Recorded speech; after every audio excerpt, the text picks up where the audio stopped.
5.5 de la FM, Tía María, ¿va o no va? Esa debería ser una discusión importante en esta campaña electoral. En este momento hay un paro en el Valle del Tambo.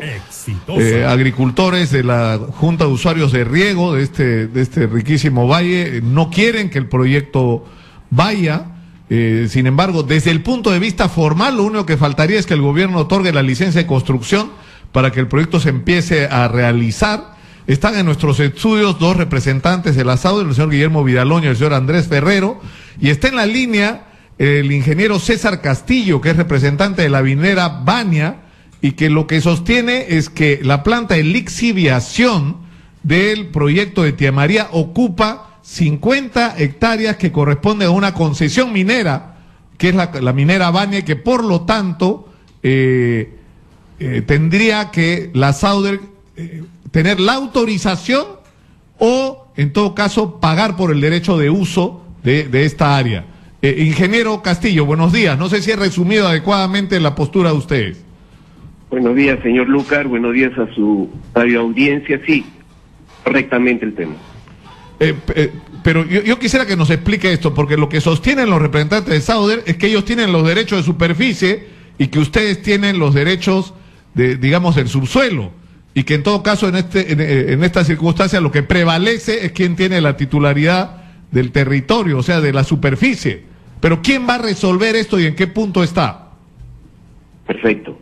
Mire, los derechos, ambos derechos, el derecho de explotación del subsuelo superficial, tiene la misma condición, respeto al derecho que les asiste a cada uno.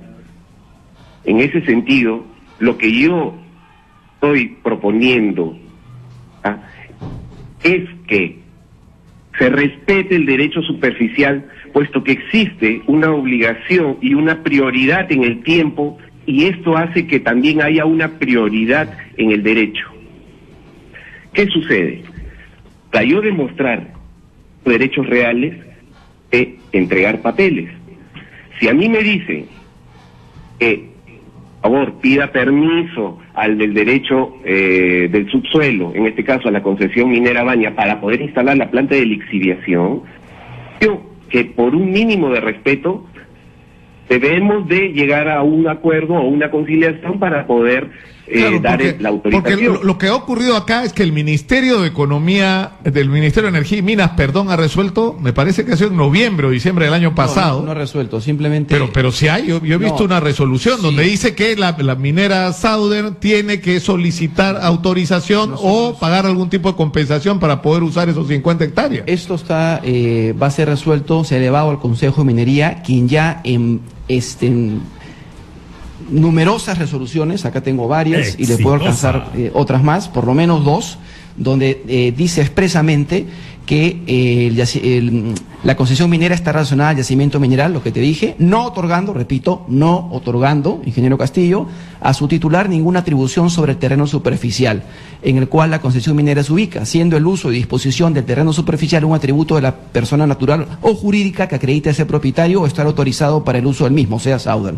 El derecho de la superficie, las concesiones mineras, repito, hay una confusión, es normal, no es tampoco una cosa fácil de explicar, pero la concesión minera otorga el derecho a explotar el subsuelo. Claro, pero ¿cómo lo explotas si no tienes la posibilidad de operar en la superficie? Bueno, así está hecha la ley. La concesión no te da la superficie. La superficie es del Estado, no es de un privado, no es de Bania, es del Estado peruano. Y el Estado peruano, al nosotros presentar este proyecto minero, presentar una solicitud de concesión de beneficio, nos ha dicho, oiga usted, presénteme que también tiene titularidad sobre la superficie, si no, no va a poder ejercer ninguna actividad. Y le hemos presentado el derecho de superficie que tenemos, que nos ha otorgado la Superintendencia Minera Nacional. Pero la pregunta es, ¿eso fue antes o después? Bueno, es decir, ¿qué es lo que estuvo primero? Eso es importante. O sea, ¿la minera Bania tenía la concesión antes?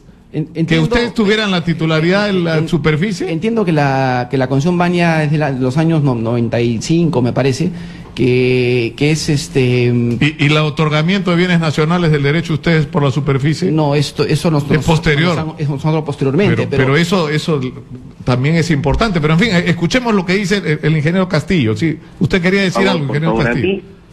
Discúlpeme, señor Lucar, pero a mí realmente yo siento una indignación cómo pretenden los señores de Sauer sorprender a la gente. Así como han sorprendido a los agricultores de Valle del Tambo, también pretenden sorprender a toda la gente.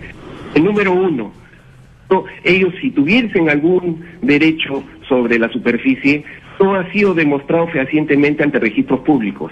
A mí se me ha enseñado desde la universidad, los derechos se demuestran inscritos en registros públicos para reclamar. No existe. Lo que pueda tener el señor es un derecho temporal. Y aquellas resoluciones a las cuales alega el doctor, la persona que está representando los intereses de Sauer, es cierto, porque nosotros hemos tratado de hacer series de procedimientos administrativos para que se nos pueda reconocer, pero, oh, sorpresa, ese aquí la prepotencia de una empresa minera que nos trata de avasallar como si fuéramos un grano de arena o una hormiga. No es así, señores, no es así.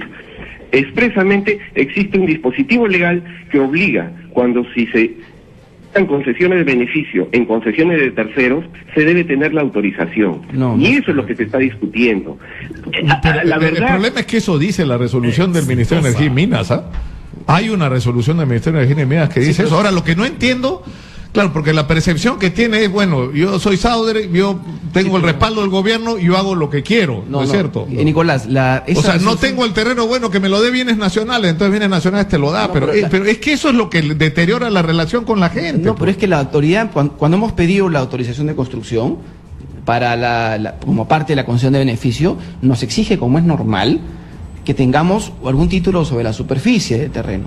Entonces nosotros hemos ido ante la entidad. Claro, pero lo que yo no entiendo, señor Ferrero, es que si uno tiene un ejército de abogados, de técnicos, de ingenieros, hacen este proyecto, lo mínimo que tienen que hacer es qué derechos hay sobre esos terrenos y darse cuenta, uy, miren, hay 50 hectáreas que están sobrepuestas con una concesión, algo hay que hacer con eso. Y lo que habría que hacer es llamar a los de la concesión y buscar un acuerdo, no llamar al gobierno y decir, oiga, que nos entreguen la propiedad de la superficie. O sea, bueno, es que yo no sé. No, pero es que el tema... Si ustedes son conscientes de dónde se origina este problema de confianza, ¿no? Tú mencionaste una resolución del Ministerio de Energía y Minas. Esa resolución está en estos momentos en apelación en el Consejo de Minería, que es la última instancia administrativa minera. Es el Consejo de Minería, no es la DGM, no es ninguna otra autoridad del Ministerio de Energía y Minas. El Consejo de Minería va a decidir, como ha decidido en 80 casos similares, de la forma como te acabo de dar lectura. No va a responder de otra manera. La superficie, el derecho, el título sobre la superficie no tiene nada que ver con la concesión minera, que es un bien diferente que coexiste. Tenemos que terminar por hoy. Hemos dado, o sea, yo insisto, 30 segundos a Guillermo Villalobos. Realmente lamento las palabras del ingeniero Castillo. Y le digo por qué. Porque siempre que hay un tema judicializado vamos a tener un 50% con una opinión A y un 50% con una opinión B. Y por eso es que se recurre a la autoridad para que defina.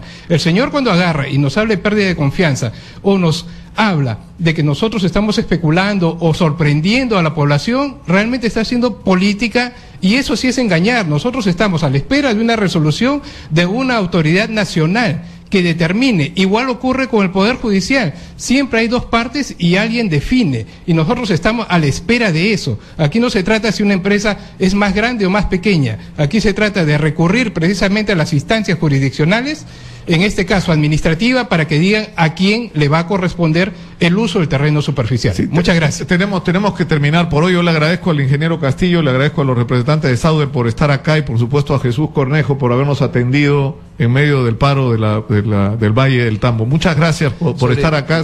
Solo sobre Leia, sí hizo una observación en el programa pasado, la semana pasada, que por qué teníamos un EIA. El EIA es una certificación de viabilidad ambiental, no tiene nada que ver con la concesión de beneficio que hemos solicitado. El EIA no te da derecho a nada, simplemente es la aprobación de que... Es uno de los requisitos, digamos, ¿no? Es un requisito, pero no te da derecho a nada. Claro, pero, o sea, yo sinceramente creo, si me permiten una opinión, que así como están las cosas, no están dadas las condiciones. Eso es un tema y es un asunto que debería dejarse a manos del próximo gobierno. Y a mí se me ocurre, porque yo fui a Cocachacra cuando hubo la última huelga, conversé largamente con los dirigentes, los alcaldes, los representantes de la Junta de Usuarios. En ese momento yo le dije, pero alguna posibilidad de discutir esto debe haber, y había mucha desconfianza. Y sí había confianza en LUNOPS. Entonces a mí se me ocurre la idea, ¿por qué no se llama al UNOPS y que el UNOPS haga una supervisión sobre si realmente se han resuelto las observaciones del estudio de impacto ambiental, que es lo que más preocupa a los agricultores del Tambo? Y lo que ocurrió horas después es que entraron los militares. Entraron los militares al Valle, era lo último que había que hacer. Pero en fin, yo creo que esto es una discusión y hay que exigirle a los candidatos, a los dos, que digan algo sobre este tema, y claramente. Pero Nicolás, tú mismo lo estás diciendo, si le quieres exigir a los candidatos, no busquemos un organismo internacional que venga a gobernarnos. No, estamos eligiendo lo que nos estás diciendo con el tema de UNOPS. Pero cuando hay un problema de confianza, pues, Guillermo, si es un problema de confianza. Pero Nicolás, el tema de confianza, vamos a tener que llamar al Papa. Pero si confías en que el proyecto es impecable, ¿cuál es el temor a una auditoría internacional? No tenemos temor. Yo lo que estamos hablando es, seamos lógicos. ¿Qué queremos para resolver los problemas nacionales? ¿Un gobierno internacional? No, lo que queremos es confianza. Y eso, por eso, lamentablemente tenemos que construir nosotros. Lamentablemente se ha perdido. Pero tenemos que construirla nosotros. No, estamos de acuerdo en que hay que construir esa confianza. Nicolás. El problema es cómo es el camino para llegar a esa confianza. Muchas gracias. Gracias. Representante de Sauder, por estar con nosotros de acá.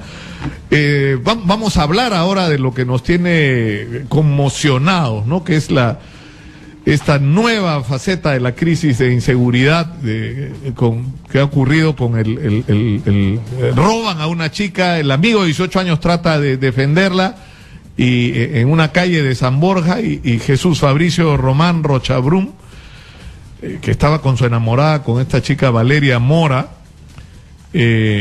simplemente bajan unos tipos de un vehículo, le tratan de robar a la chica, él se resiste y los tipos le meten un balazo y lo matan, ¿no? Está con nosotros César Bazán, especialista en temas de seguridad del Instituto de Defensa Legal. Bienvenido, César. Hola, Nicolás, muy buenos días. Acá, ¿qué está pasando? Porque yo he invitado a Wilfredo Pedraza, que es el representante digamos, el asesor,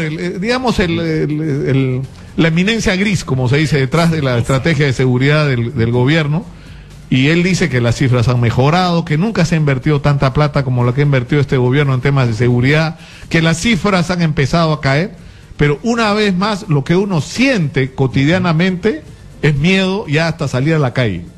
Sí, claro, digamos, no es el caso que has relatado no es el único que ha pasado en los últimos días, ¿no? Digamos, hay un empresario baleado y que está en coma en este momento, asesinaron a otra persona por robar a estudiantes universitarios, por robarles simplemente la cartera o robarles algunas cosas. Lo que tenemos es que en los últimos años la delincuencia ha cobrado mayor violencia, digamos, el que hayan robos, asaltos, no es algo no es algo novedoso. De hecho, la mayor cantidad de ilícitos que se cometen en Lima y en otras ciudades en todo el país son patrimoniales. Lo que tenemos ahora es que hay un componente de violencia mayor, relacionado muchas veces con la presencia de armas de fuego. En el caso del Callao es evidente que estaba tomado por las armas de fuego, y en Lima también. En algunos distritos eso está sucediendo con mayor frecuencia.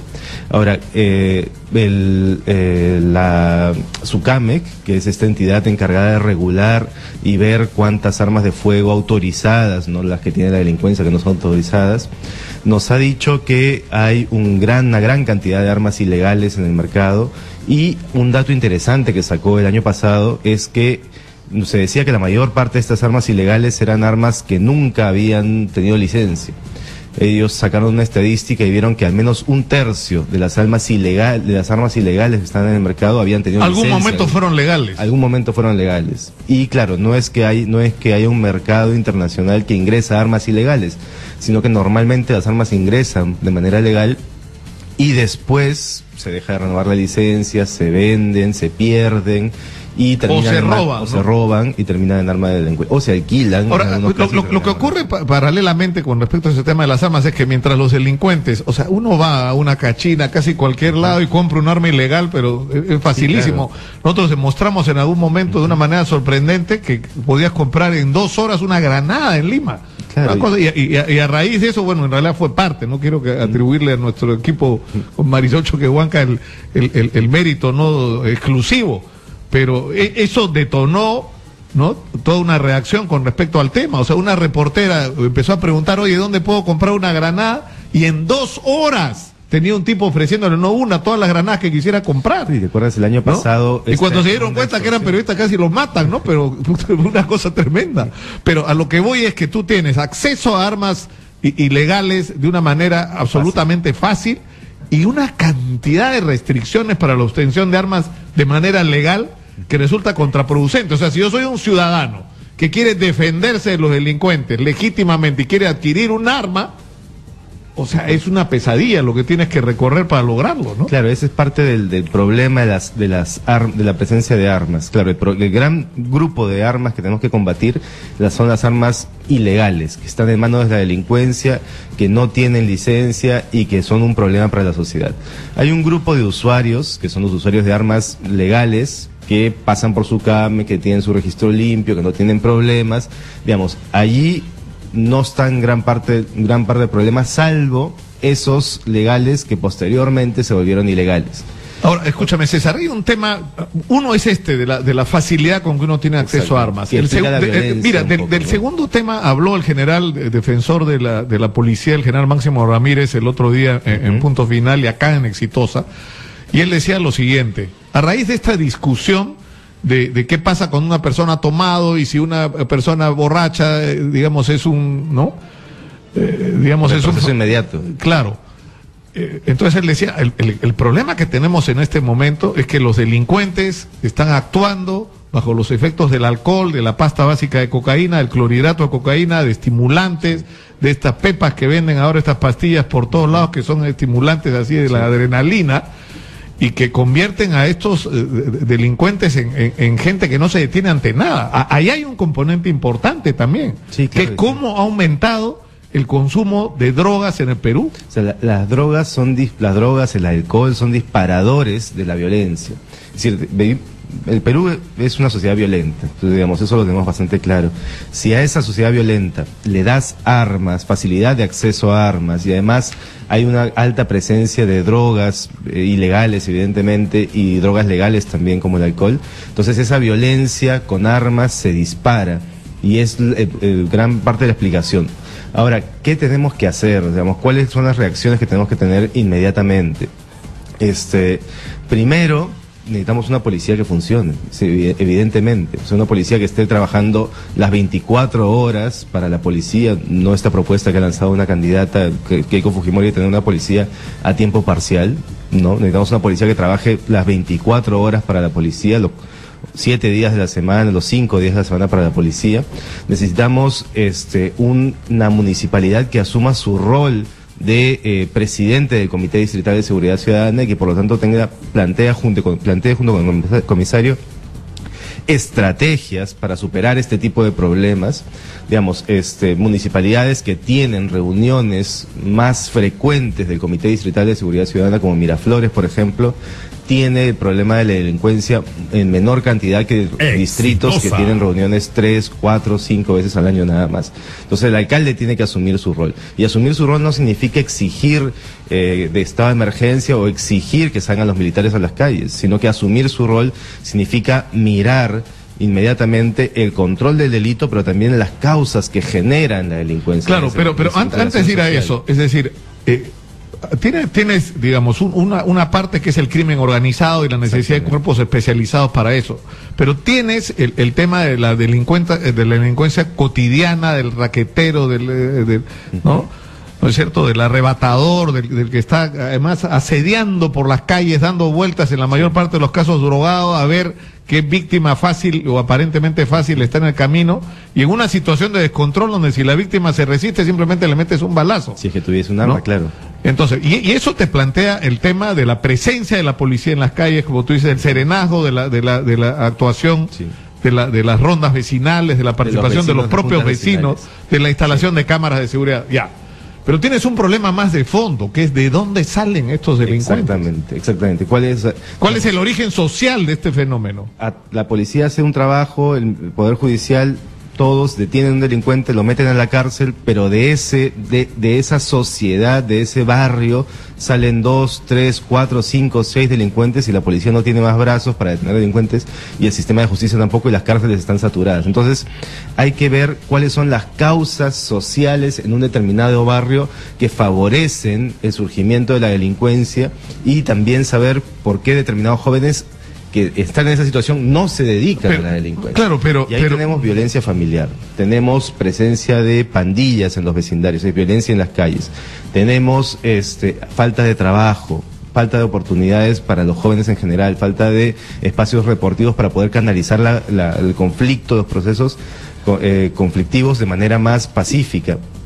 Estudios, un sistema educativo que albergue, que no tenga violencia. Oportunidades, ¿no? Exactamente. Oportunidades a encontrar una vía legal de progresar en la vida. Entonces, cuando la gente está mirando, cuando nosotros estamos mirando el problema de la seguridad ciudadana, no tenemos que pensar solamente en la respuesta policial. Tenemos que pensar que esto es un problema que tiene muchas causas y que por lo tanto tiene que ser atacado en sus diferentes aristas. César, a mí me impresionó mucho un reportaje que hizo Fabricio Escajadillo en Chiclayo a raíz de que se hablaba de los sicarios, ¿no? De los niños sicarios. La verdad es que las cifras son mucho menores de las que la prensa sensacionalista ha pretendido. Y en segundo lugar, la reacción que ha habido ha sido totalmente contraproducente. O sea, como si la solución fuera tratar como adultos a estos niños, porque son niños. O sea, no porque le cambies la ley y la hagas más severa, va a perder su condición de niño o de adolescente. Pero la conversación con estos chicos no era... estaba orientada a por qué. La pregunta que les hacía Fabricio es ¿por qué? Y las historias de estos chicos eran tremendas. Hogares disfuncionales, padres que habían abandonado el hogar, padres que golpeaban a las madres, padres que los golpeaban a ellos, padres delincuentes, chicos que habían ido al colegios de pésima calidad, que eran desertores escolares, chicos que no tenían a partir de eso ninguna oportunidad de acceder a un empleo decente. ¿Y a qué cosa podía ser? Vigilante que gana por debajo del mínimo vital y trabaja 12 horas al día parado en una esquina. Claro. O sea, esa es su expectativa, sí, ¿no? Y por el otro lado, lo que me pareció más tremendo de todo esto, porque esto fue en Chiclayo, uno de los chicos dice, si el alcalde roba P, ¿por qué yo no P? Así, más o menos era lo... Es decir, que si el ejemplo que te decía, yo no tengo poder para llegar al alcalde, pero yo si tengo un arma, yo voy a hacer lo mismo, estoy haciendo lo mismo que el alcalde. Si el alcalde roba, yo también. Él roba, yo también, o sea, qué tremendo. Inclusive es más drástico todavía, ¿no? Porque el alcalde, digamos, estuvimos hablando de un supuesto hipotético, ¿no? El alcalde roba y lo contrata al delincuente para que le ayude a robar, para que sea su fuerza de choque. Entonces, claro, tenemos la delincuencia en la calle, lo que pasa en el Callao, ¿no? Tenemos delincuencia en las calles, una calle muy violenta, pero también tenemos delincuencia en los aparatos del Estado, digamos, en municipalidades, en el Poder Judicial, el Ministerio Público, la propia policía, y es una delincuencia que está interrelacionada. Por eso, un estado de emergencia que ataque solamente la calle no tiene muchas expectativas en el mediano plazo de solucionar si no resuelve los problemas de fondo. Porque el Estado mismo tiene problemas de grupos organizados delincuenciales que lo han tomado. Entonces, la calle se alimenta con el Estado, se alimenta para mal. Entonces, la solución ahí es, evidentemente, digamos, ciudadanos mucho más reflexivos, pensantes, que no voten por delincuentes, que no elijan delincuentes y que a su vez se organicen para, de alguna manera, a través de juntas vecinales, es la forma más tradicional de hacerlo aquí en el Perú, combatir la delincuencia que está en la calle también. O sea, vecinos organizados, claro, para que trabajar con la policía. Puede parecer que, o sea, digamos, que no tiene que ver, ¿no? Pero si queremos enfrentar, para concluir, esta crisis que tenemos de inseguridad, esto no se va a resolver solo con medidas en relación a la policía, a las cámaras, al cuidado en las calles, al serenazgo, al papel de los propios vecinos, sino a resolver la crisis que hay en la educación, el darle oportunidades de empleo a los chicos, como tú dices, el promover el deporte de una manera extensiva. Sí. Es decir, y que eso al final se resuma en darle oportunidades a los chicos de pensar en una vida, ¿no?, mejor y de una manera decente y legal, y finalmente meter preso a todos los corruptos que haya que meter preso, porque va a ser el mejor mensaje. Claro, digamos, para estos problemas lamentablemente de seguridad, para la calle que explota, no hay soluciones mágicas. Es decir, hay cosas que pueden servir en un determinado momento para apagar un poco el fuego, pero si no atacamos las causas del incendio, ese corte de electricidad que eso, entonces vamos a seguir con la pradera incendiándose. Entonces tenemos que pensar a largo plazo y no solamente al fruto podrido, por decirlo de alguna manera, sino a las razones que hacen que eso salga mal. Y eso es una mirada mucho más amplia, es una mirada no solo policial, sino es una mirada social. Entonces propuestas como sacar a los militares a las calles no son la solución al problema. Propuestas como declarar estado de emergencia no son la solución al problema, sino que trabajar una política social, educación, trabajo, oportunidades para los jóvenes. Claro, es todo finalmente todo está relacionado. Muchas gracias a César Bazán, especialista en temas de seguridad del Instituto de Defensa Legal, por estar con nosotros esta mañana. Vamos a ir a la pausa, vamos a conversar con Víctor Andrés García Belaunde sobre el tema de que la línea 2 del metro resulta que no está siendo construida respetando los estándares antisísmicos que en una ciudad como la de Lima debería tener como requisito básico. Y otra vez, si esto es así, ¿quién aprobó? O sea, ¿se hizo un estudio? Sí, pues. Bueno, de eso vamos a hablar y por supuesto de la situación política que se ha generado en Brasil con la destitución a las 4:30, 4:40 de la mañana, hora de Lima, de Dilma Rousseff. No, en realidad no es destitución, es suspensión por 6 meses para ser sometido a un juicio de vacancia, ¿no? Es la más profunda crisis que ha vivido en décadas el Brasil. Regresamos.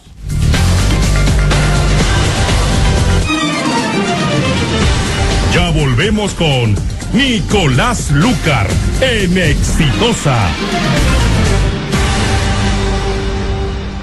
Caja Huancayo, plazo fijo. Tener tu dinero seguro te da tranquilidad. Ahorra en Caja Huancayo que te